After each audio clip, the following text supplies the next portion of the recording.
ఉభయ గోదావరి జిల్లాల ఆరాధ్య దైవం అపర భగీరథుడిగా పేరొందిన సర్ ఆర్థర్ కాటన్ కు పుష్కరాల్లో అడుగడుగున జన నీరాజనాలు అందుతున్నాయి.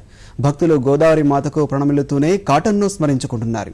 విదేశీయుడైన ఆ మహనీయతో అనుబంధం విడిపోనిదంటూ వివిధ చోట్ల ఆయనకు పిండ ప్రదాన కార్యక్రమాలు శాస్త్రోక్తంగా నిర్వహిస్తున్నారు.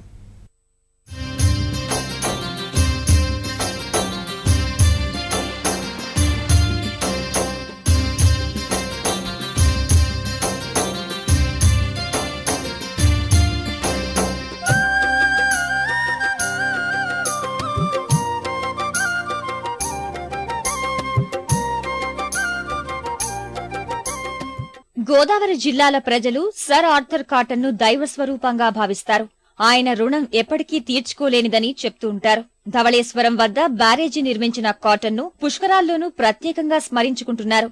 ఉభయ గోదావరి జిల్లాలను అన్నపూర్ణగా మార్చి సిరి సంపదలతో నిత్యం తులతూగేలా చేశారని గుర్తు చేసుకుంటున్నారు. పుష్కరాల వేళ చాలా చోట్ల ఆ మహనీయుడికి పిండ ప్రదానాలు నిర్వహిస్తూ ఆయనపై తమకున్న అభిమానాన్ని చాటుతున్నారు.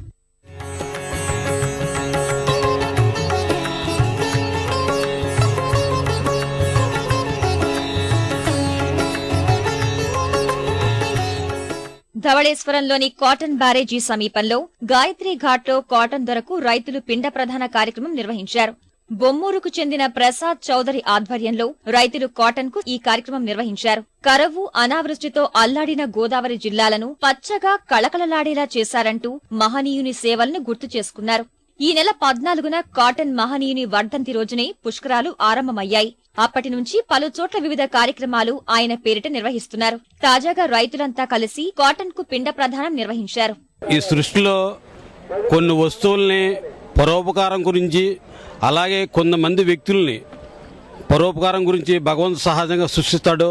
అందులో సత్పురుషుడు సర్ ఆర్థర్ కాటన్ మహాశయుడు, ఆ మహానుభావుడు ఈ యొక్క రుణాన్ని ఈ రూపంలో మేము రైతులం మా పాడి పంటలో మేము సుభిక్షంగా ఉన్నామంటే ఆయన పెట్టిన భిక్ష.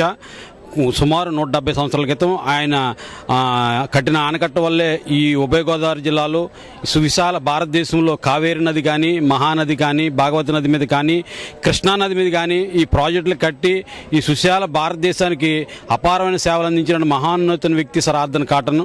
కాటన్ మహాశయునితో పాటు భారతదేశ కీర్తి ప్రతిష్టలను దశదిశలా చాటి చెప్పిన ఇంజనీరింగ్ ప్రముఖులైన మోక్షగుండం విశ్వేశ్వరయ్య, కేఎల్ రావుకు రైతులు పిండ ప్రదాన కార్యక్రమం శాస్త్రోక్తంగా నిర్వహించారు. గోదావరి తల్లికి నిత్యమిస్తున్న హారతిలో కాటన్ మహాశయుని పేరుని స్మరించేలా కార్యక్రమం రూపొందించాలని ప్రభుత్వాన్ని కోరుతున్నారు.